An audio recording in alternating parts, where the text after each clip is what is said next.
Welcome to my video.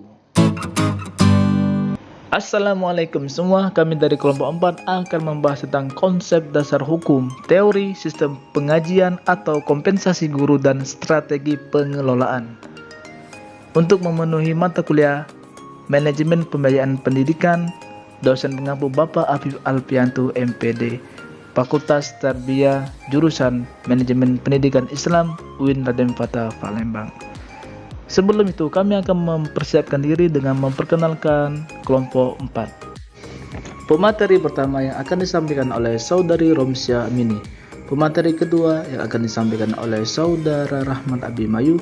Pemateri ketiga yang akan disampaikan oleh Saudara Muhammad Ali Muntaha. Pemateri keempat yang akan disampaikan oleh Saudari Clara Ade Hermika.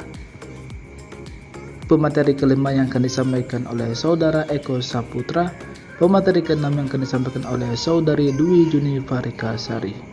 Bagi penonton, selamat menyimak dan memahami materi dari kami. Assalamualaikum warahmatullahi wabarakatuh. Saya Ramsa Mini, saya akan membahas konsep kompensasi guru.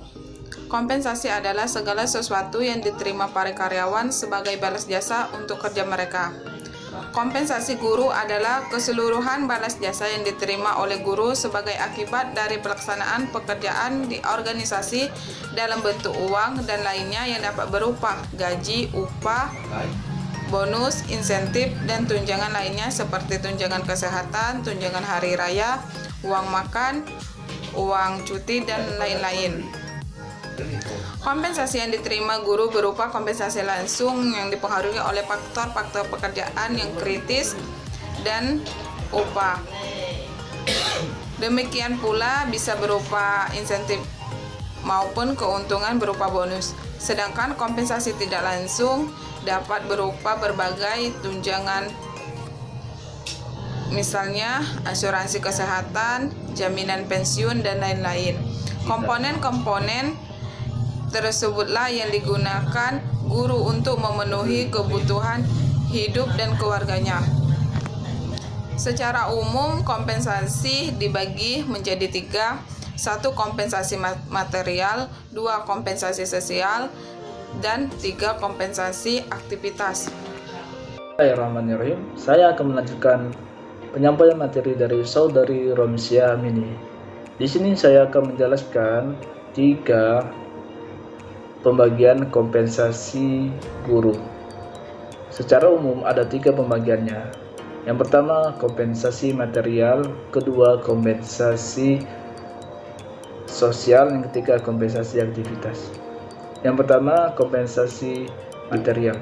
Kompensasi material dapat berupa uang, komisi, bonus tambahan, komisi tambahan, bonus-bonus lembur, bonus jabatan, dan bonus-bonus lainnya.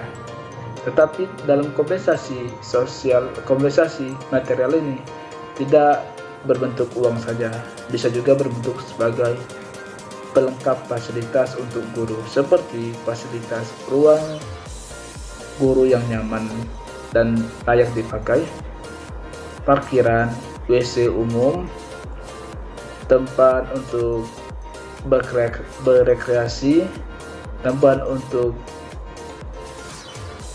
referensi pembukuan, referensi baca, referensi ilmu seperti perpustakaan khusus untuk guru, dan tempat-tempat lainnya yang berkaitan dengan hak kompensasi material untuk guru. Yang kedua, kompensasi sosial. Kompensasi sosial ini dimaksudkan guru itu mempunyai hak dan wewenang untuk berkomunikasi terhadap lingkungan sosialnya. Guru berhak untuk mempunyai status hubungan dengan lingkungannya dan berkesempatan untuk mengambil dan menuangkan ide dan gagasannya jika ada masalah yang terjadi terhadap lingkungan sosial kerja guru tersebut. Yang ketiga, kompensasi aktivitas. Kompensasi aktivitas ini dimaksudkan sebagai guru berhak dan berkesempatan untuk mengikuti segala aktivitas-aktivitas tertentu, baik itu aktivitas secara umum, aktivitas khusus dan aktivitas-aktivitas lainnya yang berhak guru terlibat dalam aktivitas tersebut. Demikian itulah penyampaian dari saya. Selanjutnya akan dilanjutkan dengan pemateri selanjutnya. Terima kasih. Baiklah, saya akan meneruskan bagian B, yang mana dasar hukum kompensasi guru. Sistem kompensasi juga terdapat dalam Undang-Undang tentang Hak Asasi Manusia tahun 2000 dalam pasal 38 hak atas kesejahteraan. Ayat 3 yaitu setiap orang baik pria maupun wanita yang melakukan pekerjaan yang sama, sebanding, setara atau serupa, bentuk atas upah serta syarat-syarat perjanjian kerja yang sama. Sedangkan menurut Undang-Undang RI Nomor 14 Tahun 2005 tentang guru dan dosen yang terdapat pada pasal 15 ayat 1 mengenai hak dan kewajiban, yaitu sebagaimana yang dimaksud dalam pasal 14 ayat 1 meliputi gaji pokok, tunjangan yang melekat pada gaji, serta penghasilan lain berupa tunjangan fungsional, tunjangan khusus dan tambahan yang terkait dengan tugasnya sebagai guru yang ditetapkan dengan prinsip penghargaan atas dasar prestasi. Adapun isi Undang-Undang Nomor 14 Tahun 2005 dalam pasal 15 isinya antara lain 1. Penghasilan di atas kebutuhan hidup minimum sebagaimana dimaksud dalam pasal 14 ayat 1 huruf A meliputi gaji pokok, tunjangan yang melekat pada gaji, serta penghasilan lain berupa tunjangan profesi, tunjangan fungsional, tunjangan khusus, dan maslahat tambahan yang terkait dengan tugasnya sebagai guru yang ditetapkan dengan prinsip penghargaan atas dasar prestasi. 2. Guru yang diangkat oleh satuan pendidikan yang diselenggarakan oleh pemerintah atau pemerintah daerah diberi gaji sesuai dengan peraturan perundang-undangan. 3. Guru yang diangkat oleh satuan pendidikan yang diselenggarakan oleh masyarakat diberi gaji berdasarkan perjanjian kerja atau konsep kesepakatan kerja bersama. Baiklah, di sini saya akan menjelaskan tentang teori kompensasi guru. Sebuah instansi, perusahaan ataupun organisasi jika memberikan kompensasi yang berlebihan itu sangat tidak baik, dikarenakan itu akan mencelakai perusahaan itu sendiri dan karyawan tersebut. Kompensasi yang diberikan secara berlebihan itu akan menyebabkan turunnya daya saing antar perusahaan, kecemburuan antar karyawan, dan juga akan menyebabkan ketidaknyamanannya antar karyawan tersebut. Aspek yang sangat penting dalam pemberian kompensasi atau imbalan terhadap guru itu adalah dengan adanya keadilan, kelayakan, dan kewajaran. Rasa adil yang dirujuk pada pemberian kompensasi kepada guru ataupun karyawan itu akan memberikan berapa besarnya kompensasi yang akan diberikan sesuai dengan prestasi kerjanya, jenis pekerjaan, dan juga memenuhi persyaratan internal konstitusi.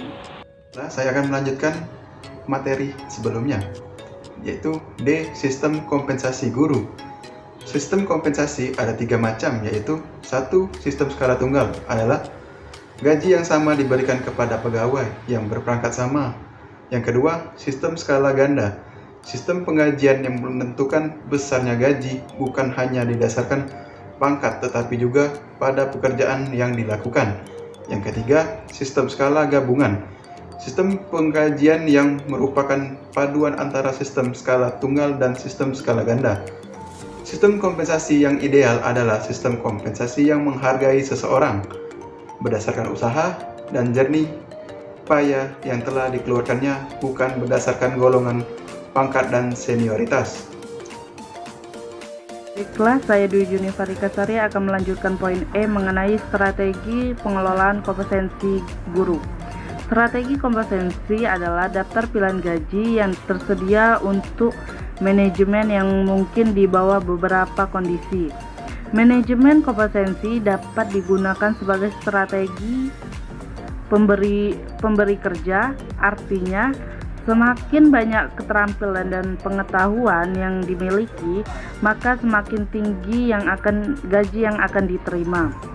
Kebanyakan organisasi memiliki strategi kompetensi dan kebijakan yang menyebabkan upah dan gaji akan disesuaikan.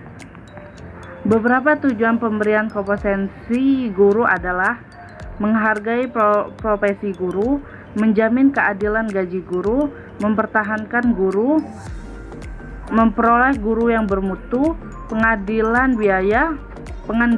biaya, dan memenuhi peraturan